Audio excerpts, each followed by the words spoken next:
When 47 dying children heard Elvis's voice that night, the most shocking moment in hospital history unfolded.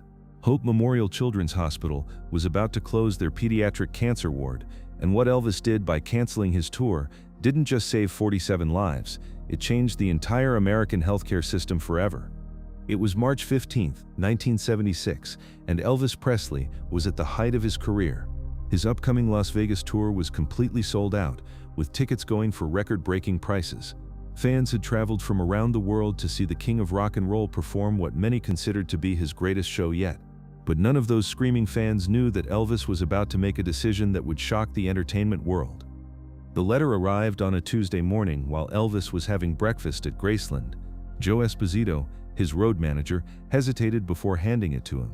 The envelope was marked "Urgent, please help" in desperate handwriting. What Elvis read inside that letter would change everything he thought he knew about his purpose in life. The letter was from Rebecca Martinez, head nurse at Hope Memorial Children's Hospital in Chicago. She had written it as a last resort, knowing that reaching out to a celebrity was a long shot, but desperation had driven her to try everything.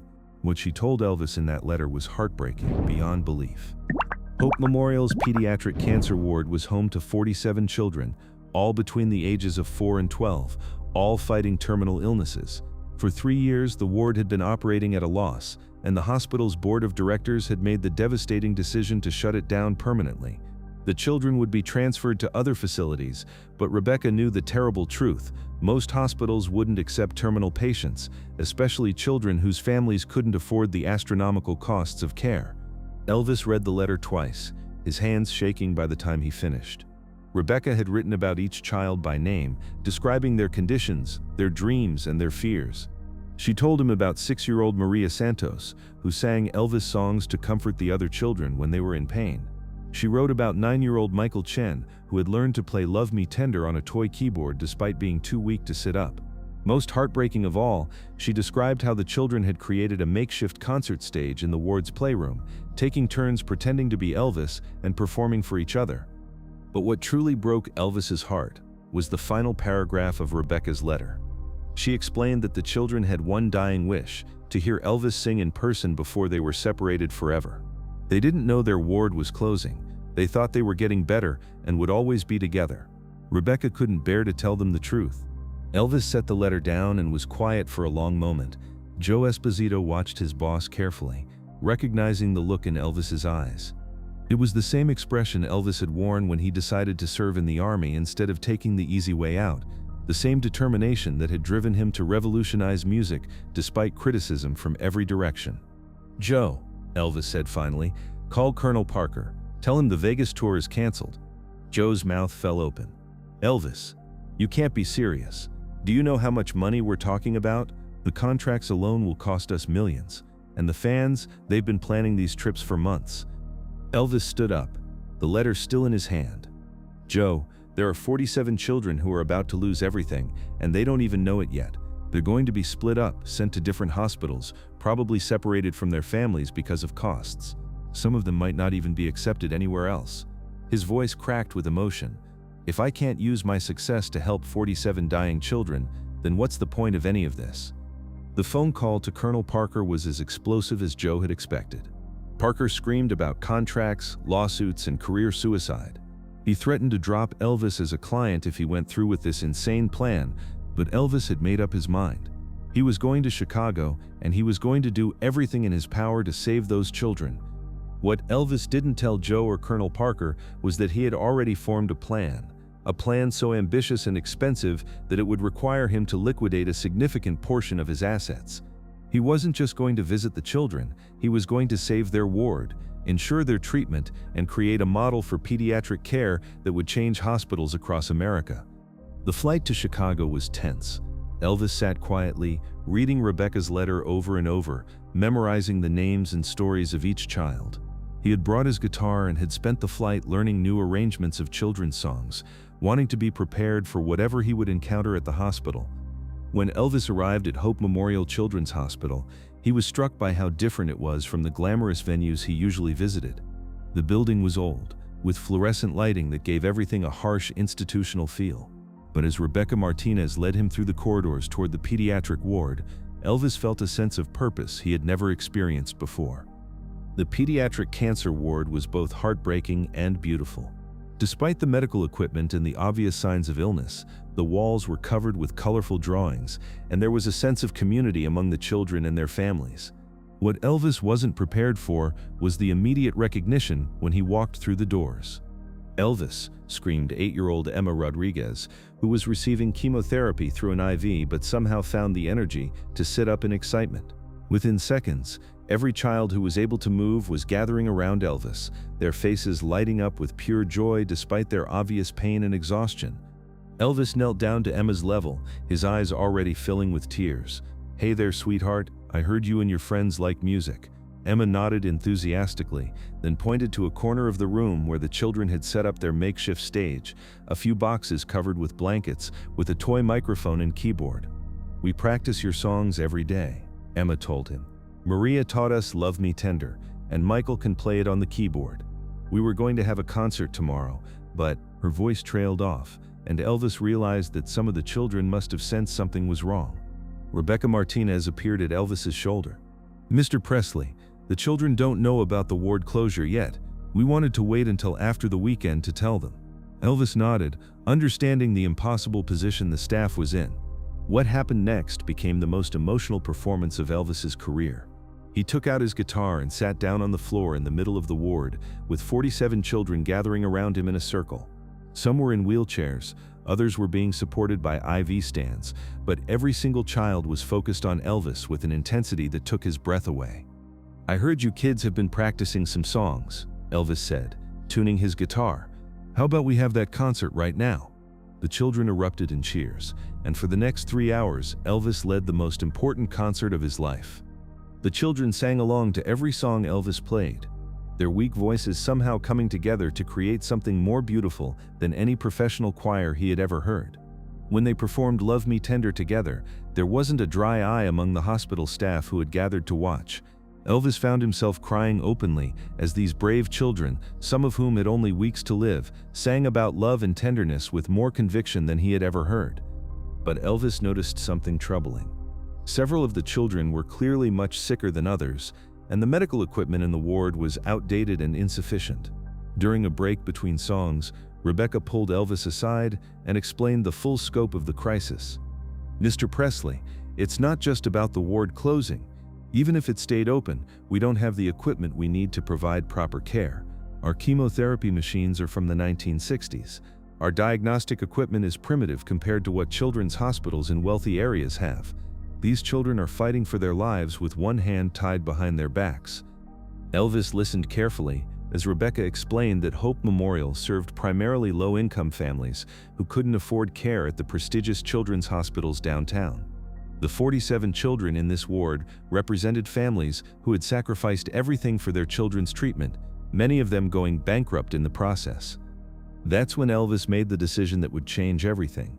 He called Joe Esposito aside and gave him instructions that left his road manager speechless. Elvis was about to spend more money than most people see in a lifetime, and he was going to do it anonymously. "Joe, I want you to contact my financial advisors immediately. I'm buying this entire ward, the equipment, the operations, everything. But more than that, I want to fund a complete modernization. I want this place to have better equipment than any children's hospital in America." Joe stared at Elvis in shock. "Elvis, do you realize what you're talking about? That's going to cost millions of dollars, your entire Vegas tour income, maybe more." Elvis looked back at the children, who were now teaching each other the harmonies to Can't Help Falling in Love. "Joe, I've been blessed with more money than I could spend in 10 lifetimes. If I can't use it to save 47 children's lives, then I don't deserve to have it." What Elvis did next had never been done before in the history of American healthcare. Working through intermediaries to maintain his anonymity, he purchased the pediatric ward from the hospital and established it as an independent treatment center. He funded the purchase of state-of-the-art medical equipment, hired additional specialized staff, and created an endowment fund that would ensure free treatment for any child whose family couldn't afford care. But Elvis wasn't finished. He also established a revolutionary program that would change how children's hospitals operated across America.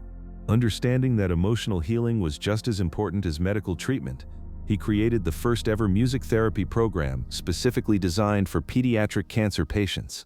Professional musicians would work alongside medical staff to provide ongoing emotional support through music. The transformation of the ward was remarkable. Within 6 months, what had been a struggling, outdated facility became a model of pediatric care that attracted attention from medical professionals worldwide. The 47 children who had been scheduled for transfer became the first patients in what would eventually be recognized as one of America's premier pediatric treatment centers. But perhaps the most amazing part of the story was how the children themselves became part of the healing process. Inspired by their experience with Elvis, they formed a choir that performed for new patients, helping them feel welcome and less afraid. The makeshift stage in the corner of the ward was replaced with a professional music room where children could express themselves through song during their treatment. Maria Santos, the 6-year-old who had been singing Elvis songs to comfort other children, became the unofficial leader of the patient choir. Despite her ongoing treatment, she made it her mission to teach new patients the songs that had brought her comfort. Her favorite was still Love Me Tender, which became something of an anthem for the ward. Michael Chen, the 9-year-old who had learned to play keyboard despite his weakness, surprised everyone by showing a remarkable aptitude for music composition. With the help of the music therapy staff, he began writing original songs about the experience of being sick and finding hope. His songs were eventually recorded and used in music therapy programs at children's hospitals across the country. The success of Elvis's intervention at Hope Memorial Children's Hospital created a ripple effect throughout the healthcare industry. Other wealthy donors began funding similar programs, and the concept of comprehensive care that addressed both medical and emotional needs became a standard practice in pediatric medicine. Medical journals published articles about the Hope Memorial model, citing the dramatically improved patient outcomes when music therapy was integrated with traditional medical treatment.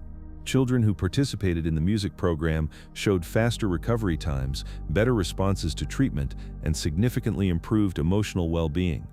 Elvis continued to visit the ward regularly, though he kept these visits completely private. Sometimes he would bring his guitar and perform for the children, but more often he would simply sit and talk with them, learning about their lives and their dreams. These conversations had a profound impact on Elvis, giving him a perspective on life and suffering that influenced his music for years to come.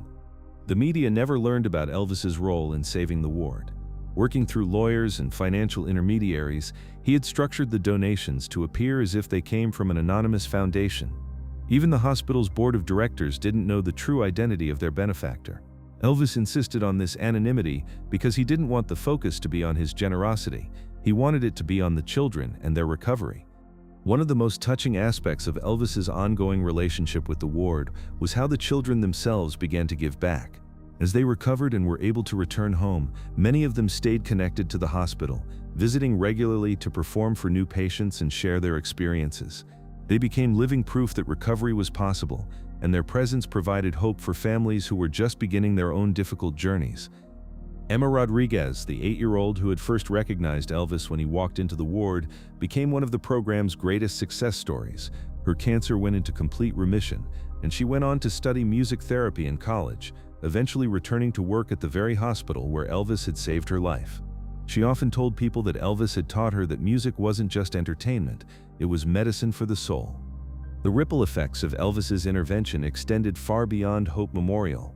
The success of the music therapy program caught the attention of medical researchers who began conducting formal studies on the relationship between music and healing.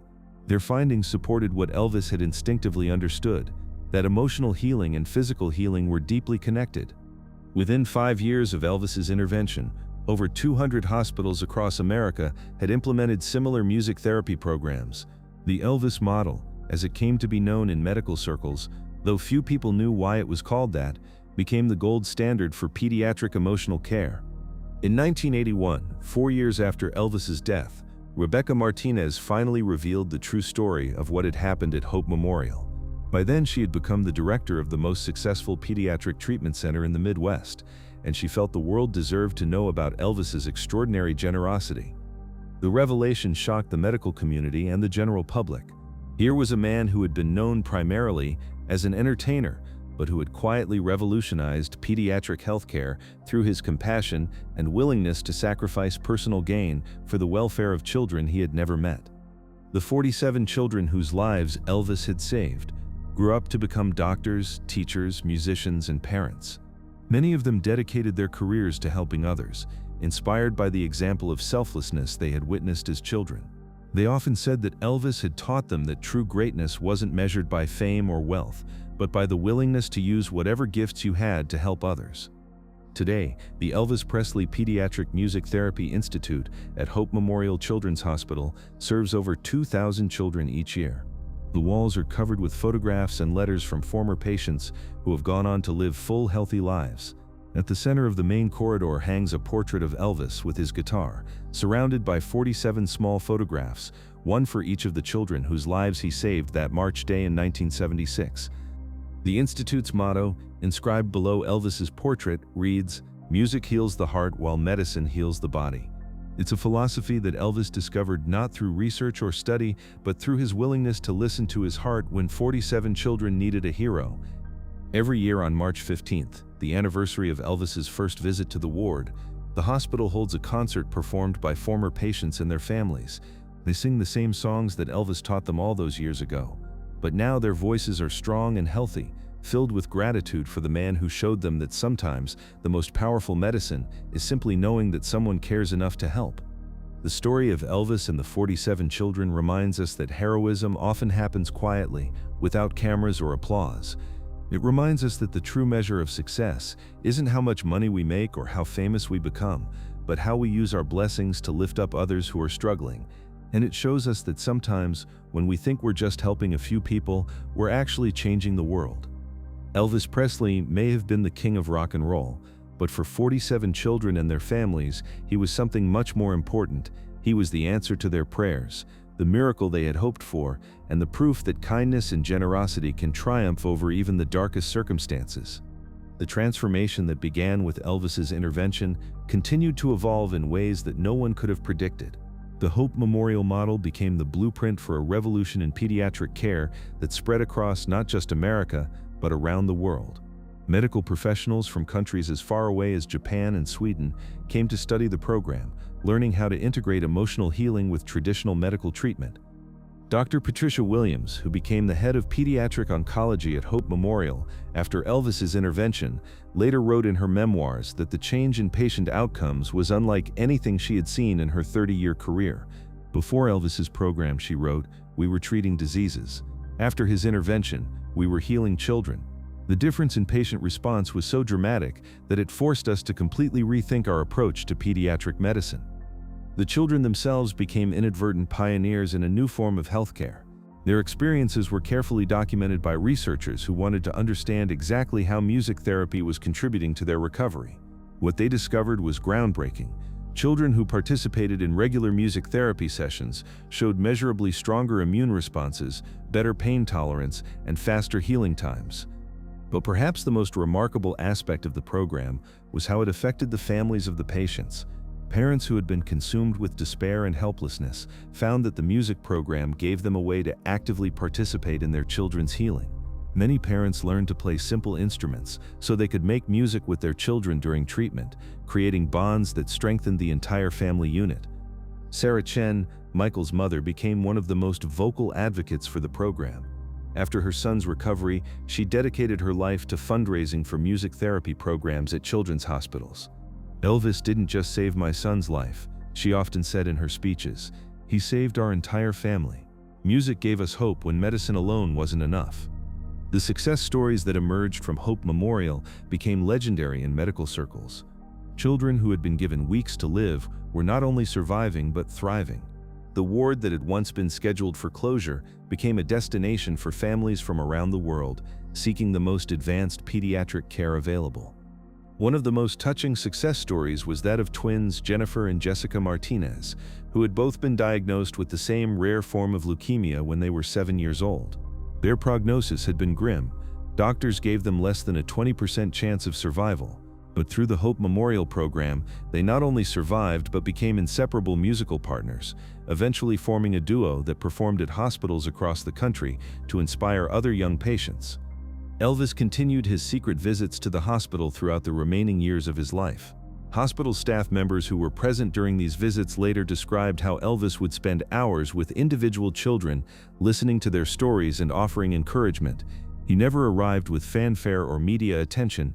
He simply appeared in the ward, guitar in hand, ready to bring music and hope to whoever needed it most. During one particularly memorable visit in late 1976, Elvis encountered a 5-year-old boy named David Thompson who had been admitted with a brain tumor. David was blind and had been unresponsive to most social interactions since his diagnosis. But when Elvis began playing Amazing Grace softly on his guitar, David suddenly began to hum along. It was the first sound he had made in weeks, and it marked the beginning of his recovery journey. Elvis was so moved by David's response that he spent the entire night at the hospital, playing music and gradually drawing the little boy out of his shell. By morning, David was singing complete songs and had regained much of his personality. His doctors were amazed by the transformation, and David went on to make a full recovery. He later became a music teacher, dedicating his career to working with children with disabilities. The financial impact of Elvis's intervention was staggering, but he never spoke about it publicly. Financial records discovered after his death revealed that he had spent over $8 million of his own money on the Hope Memorial project, money that came directly from his canceled Vegas tour and subsequent bookings. He had literally traded his most lucrative career period for the lives of 47 children.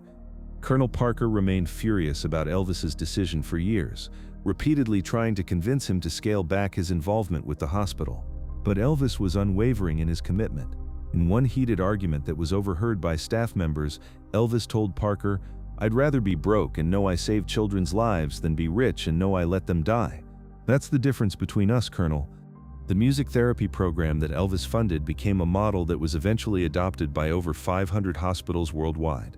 The International Association of Music Therapy credits the Hope Memorial model with legitimizing music therapy as a recognized medical treatment. Professional music therapy degree programs began incorporating the Elvis method into their curricula, teaching future therapists how to use music as a healing tool. In 1978, a year after Elvis's death, the surviving children from the original 47 organized a tribute concert in his honor. All of them had survived their illnesses and were living healthy, productive lives. The concert was held in the same ward where Elvis had first met them, and they performed many of the same songs they had sung together on that first day. Emma Rodriguez, who had grown from a sick 8-year-old into a healthy teenager, served as the concert's host. "Elvis taught us that music isn't just something you listen to," she told the audience. "It's something that becomes part of you, something that can heal you from the inside out. He didn't just give us our lives back. He taught us how to use our lives to help others." The concert was recorded and later distributed to children's hospitals around the world, inspiring countless other young patients and their families. The recording became one of the most requested items in hospital music therapy libraries, and many children who listened to it found the courage to begin their own healing journeys. As the years passed, the children who had been saved by Elvis's intervention grew up and had children of their own. Many of them named their children after Elvis, creating a generation of young people who carried his legacy forward. These Elvis grandchildren, as they came to be known, often chose careers in healthcare, education, or music therapy, continuing the cycle of healing that Elvis had started. Maria Santos, who had been the 6-year-old choir leader, became a pediatric nurse and eventually returned to work at Hope Memorial. She often told new patients about the day Elvis visited and how his music had helped her through the darkest period of her life. "He showed us that even when everything seems hopeless, there's always a song that can lift your spirits," she would say. The physical reminders of Elvis's presence at Hope Memorial became treasured artifacts. The guitar he had played during his first visit was preserved in a glass case in the hospital's lobby, along with handwritten notes he had left for individual children. The makeshift stage where the children had performed their first concert was rebuilt as a permanent performance space, where weekly concerts continue to this day. Modern medical research has validated what Elvis instinctively understood about the connection between music and healing. Studies have shown that music therapy can reduce the need for pain medication, improve immune function, and accelerate recovery times. The neurological basis for these effects is now well understood, but in 1976, Elvis was operating purely on compassion and intuition. The Hope Memorial Children's Hospital has become a pilgrimage site for Elvis fans who want to understand the deeper meaning of his legacy. Tours of the facility include the original ward where Elvis met the 47 children, and visitors often leave flowers and musical instruments as tributes. Many visitors are surprised to learn that Elvis's impact on healthcare was as significant as his impact on music. In 2007, 30 years after Elvis's death, the survivors of the original 47 children gathered for a reunion at Hope Memorial. Of the 47 children who had been scheduled to lose their treatment, 44 had survived to adulthood, a survival rate that was unprecedented for children with their diagnoses in 1976. They attributed their survival not just to the medical care they received, but to the hope and emotional healing that Elvis's music had provided. The reunion was an emotional event that brought together families who had shared the most difficult period of their lives. Many of the survivors brought their own children, introducing them to the place where their parents' lives had been saved. The children and grandchildren of the original 47 performed together, singing the same songs that Elvis had taught their parents decades earlier. During the reunion, a time capsule was opened that had been sealed in 1977, shortly after Elvis's death. Inside were letters that each of the 47 children had written to Elvis, thanking him for saving their lives and promising to use their survival to help others. Reading these letters aloud brought tears to everyone present, as they reflected on how a single act of compassion had created ripples that continued to spread decades later. The legacy of Elvis's intervention at Hope Memorial extends far beyond the medical advances it inspired. It changed how society thinks about the responsibility that comes with success and influence. Elvis proved that celebrity could be used as a force for healing rather than just entertainment, setting an example that other famous individuals have followed. Today, the Elvis Presley Foundation for Pediatric Music Therapy operates programs in over 1,000 hospitals worldwide. The foundation, which was established using the remainder of Elvis's estate after his death, continues to fund music therapy programs and research into the healing power of music. Every year, thousands of children benefit from programs that trace their origins back to that March day in 1976 when Elvis walked into a struggling children's ward. The story of Elvis and the 47 children serves as a reminder that sometimes the most important decisions we make are the ones that cost us the most but give us the greatest meaning. Elvis could have continued his tour, made millions of dollars, and satisfied thousands of fans. Instead, he chose to save 47 children's lives, and in doing so, created a legacy that has helped heal countless others. If this incredible story of compassion changing lives moved you, make sure to subscribe and hit that thumbs up button. Share this video with someone who needs to hear about the power of using success to help others. What would you sacrifice to save a child's life? Let us know in the comments below, and don't forget to ring that notification bell for more amazing stories about the moments that reveal the best of human nature.